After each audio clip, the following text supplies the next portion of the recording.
తప్పనిసరిగా అద్భుతాలు ఆశ్చర్యకార్యాలు జరుగుతాయి. ఆ రోజున నేను చాలాసార్లు చెప్పాను కూడా మళ్ళా చెబుతాను.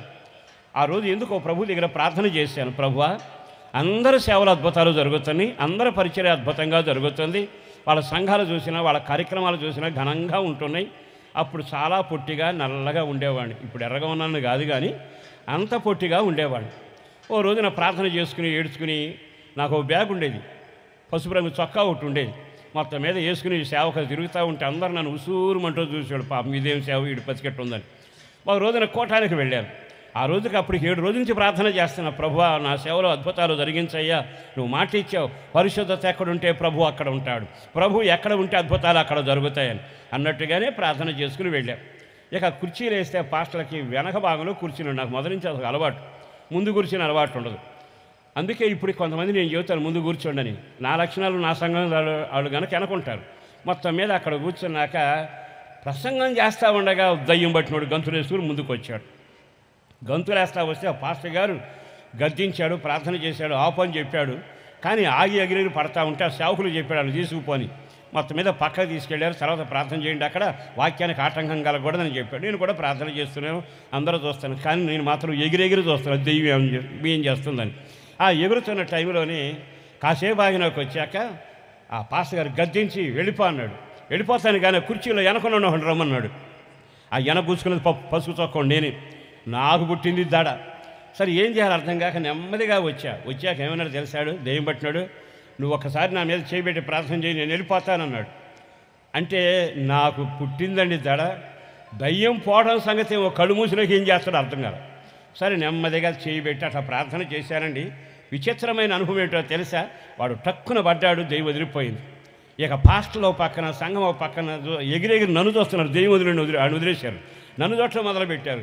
ఇక ఆ రోజు మొదలయ్యిందండి. పాస్టర్ గారు అని వందనాలు చెప్పడం మొదలుపెట్టారు. మరి అప్పుడు దాకా పాస్టర్ గారిని పలకరించినోడు లేడు, పాటించినోడు, ప్రార్థనిచ్చినోడు లేడు, కోటాన్ని రమ్మన్నవాడు అసలు లేడు. కారణం ఏంటంటే నా జీవితంలో ఒక గుర్తింపు అంటూ లేకుండా అయిపోయింది. గుర్తింపు అంటే సేవకుడు బోర్డు కాదు, బిళ్ళ కాదు.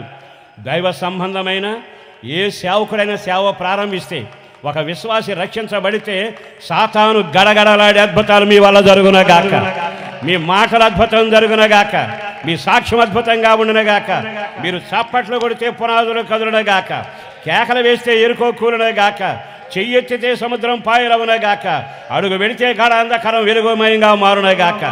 ఆయన అంటున్నాడు, నేను మిమ్మల్ని పవిత్రులుగా చేస్తాను. చెయ్యతామేనండి, నేను ఎలాగున చేస్తా, ఎలాగున మిమ్మల్ని పవిత్రులుగా చేస్తా.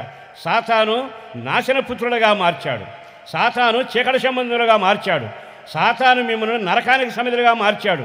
నేను మిమ్మల్ని పవిత్రులుగా మార్చబోతున్నాను, నేను పవిత్రులుగా మారుస్తాను. ఇంతకాలం సాతాను ముఖం చూచారు, చీకటిని చూచారు, నా రక్తం ద్వారా కడగబడ్డాక మీకు నాలోని వెలుగు కనబడునుగాక, నాలోని మహిమ మీకు కనబడునుగాక, నాలోని ప్రభావం మీకు కనబడునుగాక, నా సారూప్యం, నా లక్షణాలు, నా పరలోక వైభవం కన్నులారా మీరు చూచుదురుగాక. ఓ దైవజనుడు ప్రార్థన చేశాడుగా, ప్రభువా మనసారా నిన్ను చూడాలని ఉందయ్యా, నేను ఆ కలలోనైనా ఎలలోనైనా మేలుకొనైనా నిన్ను ఆశ తీరా చూడాలని ఉందయ్యా. నా జీవితంలో జరిగిన సంఘటనలు చెబుతున్నా.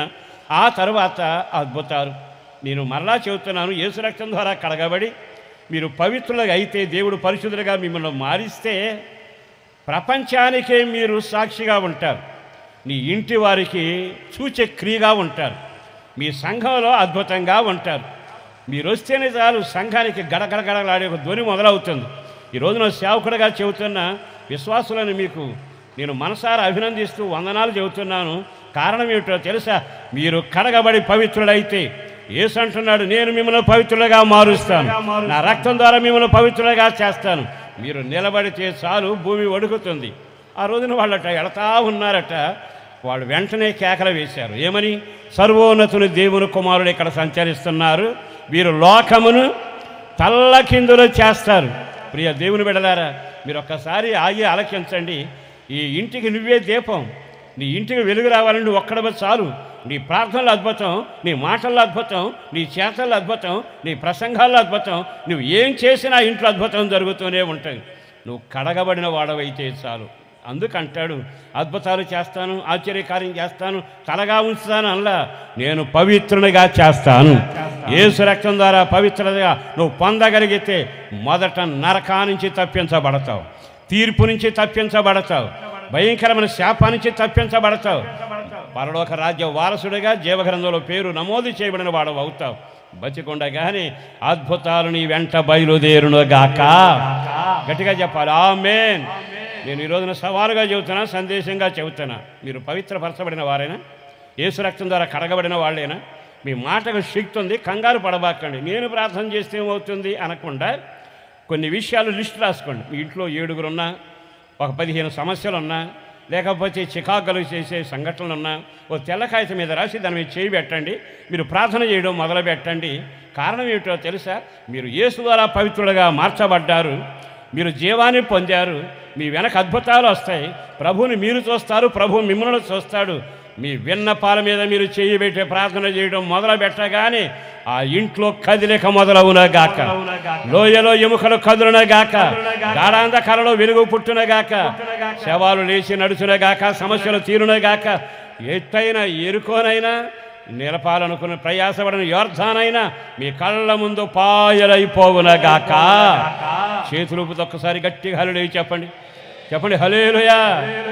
నేను మిమ్మల్ని ఆస్తిపరులు చేస్తానులా, నేను మిమ్మల్ని ఓ ప్రవక్తలుగా చేస్తానని చెప్పరా, మిమ్మల్ని కావలసిన దానకర్తలుగా చేస్తానని చెప్పరా, నేను మిమ్మల్ని పవిత్రులుగా చేస్తాను. ఆ కార్యం ఈ రాత్రి జరుగునగాక, ఈ రాత్రి అద్భుతం జరుగునగాక. నీ హృదయంలో ఉన్న శాపం, నీ హృదయంలో ఉన్న పాపం, అపవిత్రత, భయంకరమైన దేవునికి విరోధమైన సహవాస సాంగత్య దోషం నిన్ను మోక్షానికి వెళ్లకుండా అడ్డుపడే ప్రతి విధమైన అపవిత్రత యేసు రక్తములో లయపరచబడునుగాక, యేసు రక్తంలో విడుదల పొందుదురుగాక. యేసు రక్తం ద్వారా పవిత్రపరచబడిన మీరు కన్ను మూసినా కన్ను తెరిసినా దేవుని మహిమ మీకు కనబడునుగాక, మీ వెనక అద్భుతాలు జరుగునుగాక. అన్నిటికంటే విశేషం ఏమిటో తెలుసా? దేవుడు ఎక్కడ ఉంటాడో ఒక మాట చెప్పాలి. ఎక్కడ ఉంటాడో తెలుసా? కడగబడిన పవిత్రపరచబడిన వీళ్ళంతా ఓ చోట కూడి దేవుని ఆరాధన చేస్తుంటే వారి స్తుతుల పైన ఆయన ఏమై ఉంటాడు? ఆసీనుడై ఉంటాడు. ఆయన ఆలోచన ఏమిటి తెలుసా? మిమ్మల్ని పవిత్రులుగా చేస్తా. ఎందుకని? పరలోకమందున సింహాసనం మీద ఉన్న నేను మీ మధ్యలోకి వచ్చి నివసిస్తాను, మీ మధ్యలోకి వచ్చి నిలబడతాను, మీతోనే నేను సంచరిస్తాను. అందుకే సంఘం అంటే నాకు ప్రాణం. అక్కడ సంఘం ఎంతమంది ఉన్నారు, ఏం చదువుకున్నారు అనే విషయం కాదు. కడగబడిన ముత్యాలు అక్కడ ఉంటే దేవుడు సింహాసనం అక్కడ ఉంటుంది. దేవుని సింహాసనం అక్కడుంటే దాని ముందు సాతాను దుర్గాలైన పాతాళ ద్వారాలైన లయపరచబడునుగాక. గట్టిగా చెప్పండి ఆమేన్.